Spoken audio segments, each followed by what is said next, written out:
Here with Game Day, and we're here with the veteran pitcher from the Kings Park Stallions, the 14-0 Stallions, Chris Coro. Chris, how you doing? All right, how you doing? Chris, let's just go back to last year. You guys were 14-0.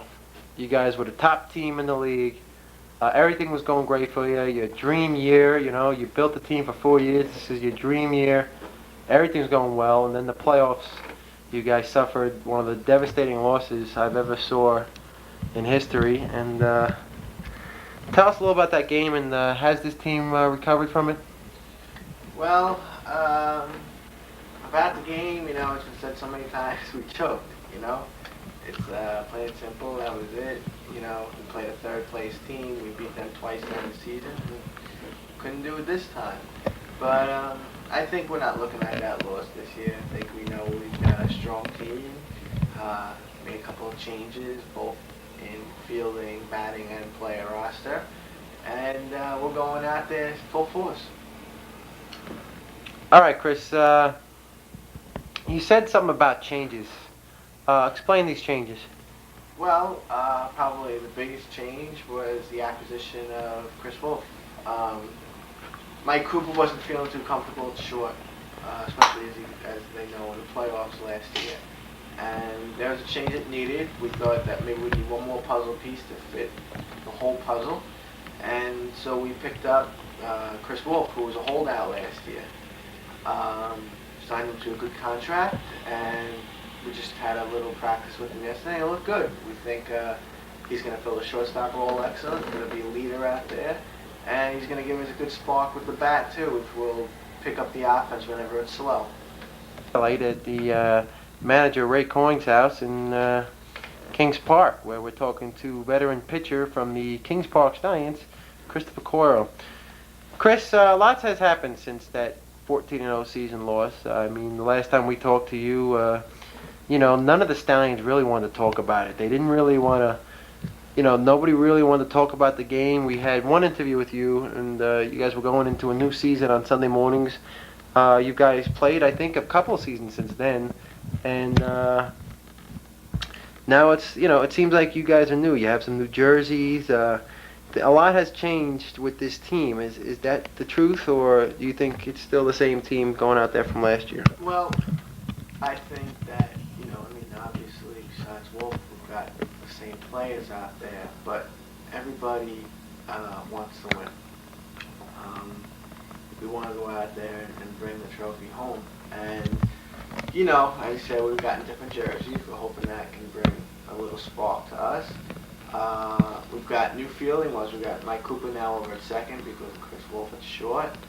And we're also playing with, which we've never really done before, we're playing with what we say is a fifth infielder. I'm not known as one of the better defensive pitchers in the league, and it's helpful for me to know that I got somebody who's playing right up the middle for me. And also, whatever shallow fly balls that maybe the infield won't be able to get to, that guy, either being, whether it be probably Dan Lusby, will be able to get them. And we're hoping that that's going to come out there and take a few of those little shallow base hits away from them. And, batting order the same. We were always looking for a number 3 hitter. Rob Hymick has played fantastically, but we always thought we could put him somewhere else. We wanted to get him where there were more men on base. And now that we have Chris Wolf, chance that he could, really put that spark in for us and help Rob out. And it gives us also, with Kevin McCabe, he's another big bat who is going to have to move everybody back. And I think those outfielders out there for the rest of the teams are going to be moving in and out, and they're not going to know where to go because, when you look at Rob, Ray, Kevin, those are 3 guys that can kill the ball. Mike Cooper and Chris Wolf, they can put the ball wherever they want to put it. Dan is a great singles hitter.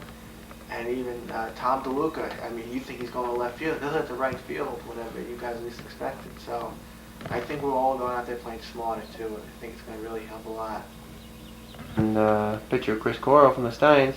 Chris, let's talk about the individual side of the Stallions. Let's talk about you yourself. How do you think you're pitching? We've seen you in the spring, and it seems like your pitching has turned up a notch. And even though you were taken over by George Laosakis, we read in the paper that he's your fellow pitcher now. He had a better record than you in the spring. I know you came out under 500, but it seemed like you turned your season around right now. Your team's 7-3. You are 6-2. And how do you feel on the mound? Do you feel comfortable now, or do you feel, a little uneasy now that you have another pitcher to back you up? Well, that's, always a plus when you have somebody to back you up. It's, maybe missed.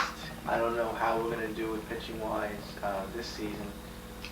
But, I don't know. I feel like I have a little bit more spin on my ball. I feel like I can get the ball a little bit more of an off, too. And, I feel comfortable out there. It's going to be different in this league, going in there, each batters have 1-on-1 count. But I think I'll be able to come in. Hopefully I'll be able to give borderline pitches where the batters are going to have to be swinging and, make the outs. And, hopefully it's going to work.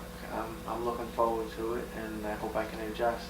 Chris, let's talk about the other individuals on the team. A lot has happened to this roster, not in softball, but as changes in your social status as the Steins. Why don't you name a couple players that has changed? We know that veteran Todd Rapley is not the same Rapley anymore. And in fact, we heard some of you guys saying you don't even see the kid anymore, and he doesn't even hardly even play softball with you, even though he's on the team now. And why don't you explain a little bit about Todd first? Well, Todd, the Stallions have always had, he's always had a love-hate relationship with the organization. He's had times where he's gotten along great with the ownership and times where there have been problems, both with contracts, with where he's batted, where he's fielded, stuff like that. And Todd is now, I think, wants to move on somewhere else. I think he's doing it slowly. But I think he's going to move on. Whether he'll move on to another team or maybe retire, I don't know. But I think he's kind of wants to slowly leave. He doesn't seem as enthused with the Stallions as he was when he was a rookie with us. And it's kind of disappointing because, Todd's a good man. And, he was with us through the good and the bad. And he was always the guy who could cheer you up when you were down, but also could bring you down when you were cheered up. And right now, we want him here, but we want the old Todd Rapley, except the one that won't give us a hard time. And we don't know if we're going to get that from him. So, we're just hoping he goes out there, and as Todd would say, when he gets in between the white lines, it's going to be okay. And we're going to have to take him from there. He hasn't played in a while. We understand that he's been working out, though. He's been training. And who knows, maybe he's going to give us, extra bat power. And maybe he'll be okay. It's hard to say. Probably next interview I'll be able to give you a better idea of it. Okay, Chris, let's talk about the 4 years in the teen league. Now you guys move up to the college league, but I think you guys move up with a lot of respect. I think you're the upper class organization in the league. You're the team that everybody fears now. You got a lot of known names and players on the roster, and you guys built your team up. But a lot of people tell me, I have interviews with other people, and they tell me that it's not the same team anymore. That it's a great team. They're a bunch of talented players. They play together, but it's really not the same team anymore. They don't enjoy it as much as they did 2-3 years ago when you guys were a middle class team where you were 7-5, 8-4. And not predicted to go far. But explain, I don't know if you feel the same, but explain what these individual players are talking about. How is it different? Well, it's obviously, not the same team. Changes had to be made for reasons, especially when we went from the Knights to the Stallions. Changes need to be made. And the changes were made, and they worked effectively. To say that it's not the same team and complain about it, it's hard to do. We can't help that. Personally, I've had as much fun now as I had day one when we were with the Knights. We're out there. We're competitive and well. We go out there. We play our hearts out, and I'm enjoying it. And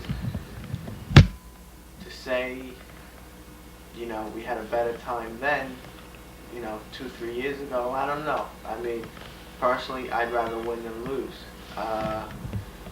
But to each his own. And if somebody's not having fun, then I think they should speak up and go on to a further, team. So we'll have to see what goes on. A question before we go. What's the Steins game plan today? What's the Steins game plan the whole year? And tell me your prediction on the end of the season. How do you think you're going to do? You got your rivals cold draft. The only way to get out of this division is to get through the cold draft. You've never beaten the cold draft before. And, how do you feel your chances are this year? How far do you think you're going to go? Well, I think that we only know of 3 teams, one included in the cold draft, to win this league. And the Pyros and the Camel, the other team, we've mauled them basically the last time we played them. So we're looking forward to their games. The cold draft, we've never beaten them yet, but we're a whole new Stein team since the last time we played them. We were 14-0 last year. We were the best team in that league. I don't care whether we won the championships or not, but we were the best. And they've lost a couple of key players too. So I say we're gonna maul them. I think that we can beat them, and I think we can go. I think we can go 14-0 again this season, and this time we're gonna win the championships, no doubt. Okay, Chris. We're going to interview you in about a week or 2 from now and see your update. Okay, Chris? We're reporting from ESPN. This is Jigs Douchebag, and and I'll see you next week. Go back to the studio. Thanks,